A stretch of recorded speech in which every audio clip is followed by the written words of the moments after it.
Il y a un petit peu une mouvance du anti-Squat University. J'ai l'impression que Squat University, tu vois, c'est un peu l'épouvantail. Here's a test to help you figure out if your back pain may be caused by a disc bulge and how to fix it. My patient Evan recently got an intense shot of pain in his back while working out. Ils ont percé à un moment, et je pense que c'est les seuls dans la prévention des blessures qui ont eu une aussi grosse audience, sont à plus d'1 million sur Instagram ou un truc comme ça, ce qui est pour une niche comme la nôtre, genre la musculation, je pense énorme.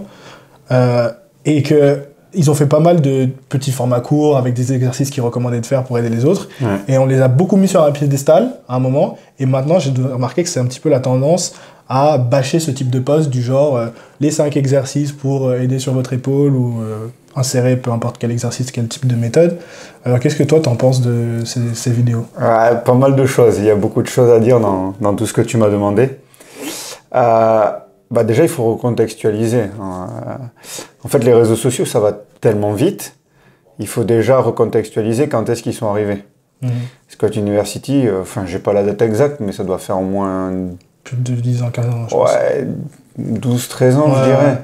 Donc, celui qui est sorti il y a 12-13 ans, forcément, c'est une expérience de 12-13 ans qu'il a.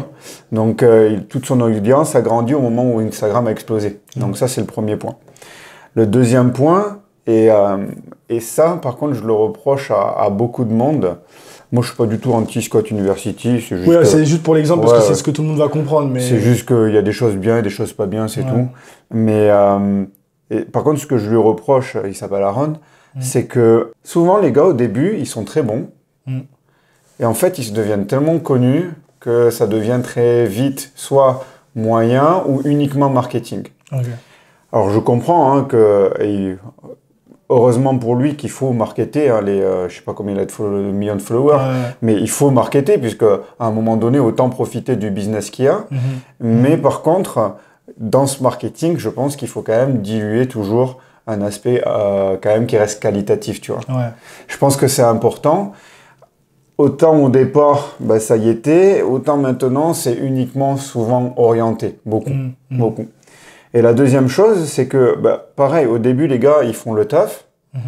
Ils prennent le temps de se former, ils prennent le temps de réfléchir, tout simplement, de mettre en pratique. Et maintenant, c'est un peu du tac au tac. C'est déjà, soit je fais une formation, je la recrache le lendemain sur les réseaux sociaux sans approfondir, tu vois. Soit, je me forme plus et je stagne, voire je régresse parce que... La masse, elle continue, la masse au global, la masse qualitative, on va dire, elle continue à s'élever, tu vois. Donc, au bout d'un moment, il y a le train qui commence à se faire doubler et il n'y a pas une aussi grosse remise en cause. Donc, c'est aussi pour ça que il y a tout on va dire, ce côté négatif autour de Squat University, c'est parce que, en fait, avant, il était un petit peu devant, et puis les connaissances, elles grandissent, et là, il s'est fait largement doubler, mais ça veut pas dire que c'est mauvais, c'est juste qu'il y a du contenu qui est pas forcément adapté, ou qui est dépassé, et d'autres contenus qui restent encore corrects, tu vois. Et par rapport à ta question sur, par exemple, le contenu avec 5 exercices, de faire ça, ça et ça, c'est pas mauvais, mais c'est pas fou non plus. C'est juste que moi, au contrario, tu vois, je monte des exos, mais j'essaie de faire comprendre pourquoi on choisit cet exo. L'idée, c'est, je préfère ne pas donner les clés, mais faire comprendre aux gens à quoi ça sert. Le lineman est le parfait outil pour les personnes qui manquent de mobilité en overhead, qui souhaitent bien sûr travailler un pattern de poussée verticale. On va pouvoir y inclure du travail de mobilité, bien sûr du travail autour de la poussée verticale et inclure de plus en plus un travail à l'aide de l'ensemble de la chaîne cinétique. Alors que quand on fait les exercices, 5 exercices clés pour telle pathologie, c'est pas que c'est pas bien ou c'est mauvais, c'est juste que ça, on va dire, ça va répondre à 30-40% des gens.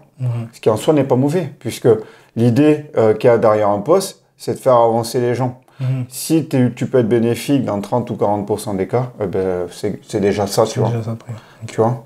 Après, on peut mieux faire. Si tu as aimé cet extrait, je t'invite à retrouver notre conversation en entier en cliquant sur la vidéo suivante juste ici.